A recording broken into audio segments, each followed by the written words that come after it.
Opinion Chaangur Baba Conversions. Why Constitution must rethink religious proselytization. If the 1981 mass conversions of Dalit Hindus in Meenakshipuram, Tamil Nadu, where as many as 300 people converted to Islam in a single day, shocked the Hindu conscience and catalyzed the Ayodhya movement, the recent conversions of indigent Hindu girls to Islam by Chaangur Baba aka Jalaluddin, with the ultimate aim of marrying them off to Pakistani ISI agents in return for monetary allurements, have revived the debate on proselytization. He reportedly has a rate card offering the highest inducement of 16 rupees lakh for Brahmins, and investigation agencies have uncovered evidence of his active links with banks in Islamic nations, chiefly Saudi Arabia. The Hindu religion, though not admittedly monolithic, does not believe in proselytization, which, crudely put, amounts to brainwashing disgruntled people of one religion into switching to another. Christianity and Islam make no bones about their proselytizing proclivities. That said, there are adherents to Hinduism, particularly in the US, attracted by the Hare Krishna movement of the International Society for Krishna Consciousness ISKCON. Gravitation toward Hinduism or its subsets, then, is not on the back of allurements or coercion.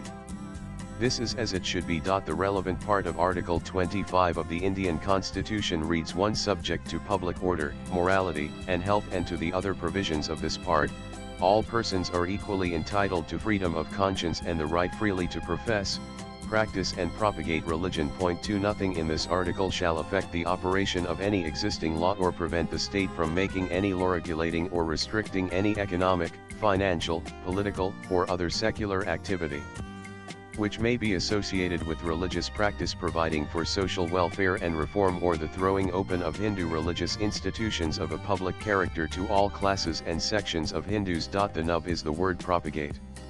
Why did the Constitution makers expressly use it in Article 25, thereby giving a leg up to proselytization? The Constituent Assembly debates reveal, among other things, a capitulation to certain religions like Christianity, for which spreading one's faith is considered an essential aspect.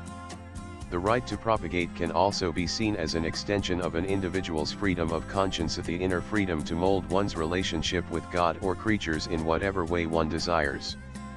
But has this latitude granted to proselytizing religions become the bane of Indian society? It is well known that Christian missionaries too have spared no effort in spreading Christianity in India, especially among the tribals. To be sure, the freedom to propagate is hemmed in by reasonable restrictions in the interests of public order, morality, health, and other constitutional provisions. The Indian Supreme Court has clarified that the right to propagate does not include the right to convert another person by force or undue inducement.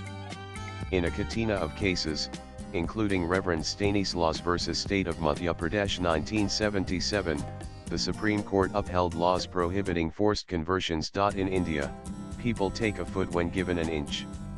That precisely is what has happened on the religious front. Proselytizing religions and their zealots have been emboldened to take liberties with Hindu society in the name of the right to propagate. That allurement and coercion are prohibited hardly detains them or slows them down, because such distortions must be proved in a court of law. As a result, money and freebies are used to worm into the hearts of vulnerable Hindus. Foreign funding has only exacerbated the problem. Swipe left for next video. There is a view that the insertion of the words secular and socialist in the preamble to the Constitution by then Prime Minister Indira Gandhi, flush with the emergency mindset, has done the greatest harm. But the truth is that dubious honor belongs to the Constitution makers, who wittingly or unwittingly sowed the seeds of the commercialization of religions in India. This damage must be undone with the same zeal with which the special status conferred on Jammu and Kashmir by the invidious Article 370 was ended in 2019. Removing the freedom to propagate religion cannot be cavilled at as an assault on secularism. Let secularism form the bedrock of Indian society, but its distortion by the licentious freedom to propagate must not be allowed to continue. The writer is a senior columnist. He tweets Smurlid Haran. Views expressed in the above piece are personal and solely those of the author. They do not necessarily reflect News 18's views. Latest blogs.